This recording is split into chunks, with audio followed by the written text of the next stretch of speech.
Happy morning everyone. ಇವತ್ತಿನ special breakfast ಶಾವ್ಗೆ ಉಪ್ಪಿಟ್ಟು. ಮೈ most favourite breakfast ಅಂತಲೇ ಹೇಳ್ಬೋದು. ಯಾರಿಗೆಲ್ಲ ಇಷ್ಟ ಕಮೆಂಟ್ ಮಾಡಿ. ನಾನು ಯಾವ ರೀತಿ ಶಾವ್ಗೆ ಉಪ್ಪಿಟ್ಟನ್ನ ಮಾಡಿದ್ದೀನಿ ಅಂತ ನೋಡೋಣ ಬನ್ನಿ. ಫಸ್ಟ್ ಒಂದು ಪ್ಯಾನ್ಗೆ 2 glasses of water, pinch of salt, 2 drops of ಆಯಿಲ್ನ ಆ್ಯಡ್ ಮಾಡಿ. ನೆಕ್ಸ್ಟ್ ವಾಟರ್ ಬಾಯ್ಲ್ ಆದಮೇಲೆ ಅನಿಲ್ ಶಾವ್ಗೆನ ನಾನಿಲ್ಲಿ ಆ್ಯಡ್ ಮಾಡಿದ್ದೀನಿ. ಶಾವ್ಗೆ ಸಾಫ್ಟ್ನೆಸ್ ಆದಮೇಲೆ ಇಮಿಡಿಯೇಟ್ಲಿ ಸ್ಟ್ರೈನ್ ಮಾಡಿ ವಾಟರ್ನ ಸಪ್ರೇಟ್ ಮಾಡಿ. ನೆಕ್ಸ್ಟ್ ಇನ್ನೊಂದು ಪ್ಯಾನ್ಗೆ ಆಯಿಲ್, ಮಸ್ಟರ್ಡ್ ಸೀಡ್ಸ್, 2 ಸ್ಪೂನ್ಸ್ ಕಡಲೆಬೇಳೆ, 1/4 ಚಮಚದಷ್ಟು ಉದ್ದಿನಬೇಳೆ, ಕರಿಬೇವು, 2 ಮೀಡಿಯಮ್ ಸೈಜ್ ಆನಿಯನ್ನ ಚಾಪ್ ಮಾಡಿ ಸೇರಿಸಿದ್ದೀನಿ. ಆನಿಯನ್ ಸ್ವಲ್ಪ ಗೋಲ್ಡನ್ ಬ್ರೌನ್ ಆದಮೇಲೆ 3 to 4 ಗ್ರೀನ್ ಚಿಲ್ಲೀಸ್ನ ಆ್ಯಡ್ ಮಾಡಿ.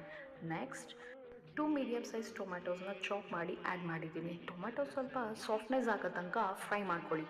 ನೆಕ್ಸ್ಟ್ 1/4 ಚಮಚದಷ್ಟು ಅರಿಶಿನದ ಪುಡಿ, 1/4 ಚಮಚದಷ್ಟು ಉಪ್ಪು ಸೇರಿಸಿ ಫ್ರೈ ಮಾಡಿ.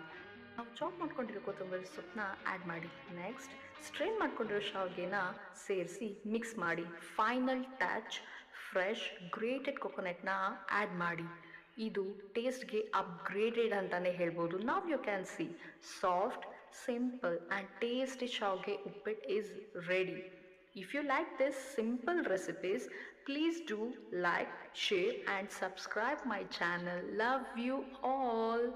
Have a nice day.